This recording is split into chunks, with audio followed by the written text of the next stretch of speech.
magiging pagpupursgihin po rin natin na maiayos yung batas patungkol dito. Dahil sa ngayon po, yung batas patungkol sa SIM card registration, ito po ay isang dahilan kung bakit nagkakaroon pa po ng ganitong klaseng mga text scams. Dapat po ito ay masuri muli para po maging epektibo ang batas na ito.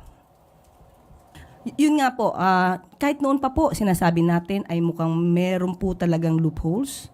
Ang nasabi, maski na po yung batas ni sinabi nga po, ang pagre-register dito ay maaaring gawing online at ito ang naging sanhi ng problema kung bakit hindi naging maayos ang pagrerehistro at patuloy pa rin po ang mga pagrerehistro kahit po sinabi nila yung mga tao ay kahit mga monkeys ay nakakapagrehistro. So ito po ay talagang kung tutuusin na ipaglapastangan sa batas natin. Pero mas maganda po talaga na pag-usapang mabuti paano maaayos ang batas na ito.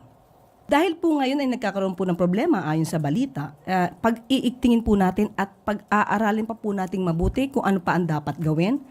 Katulad po ng aking sinabi, mabilisan pong aksyon ito dahil hindi po talaga dapat nananatili rito ang mga illegal na operasyon ng POGO.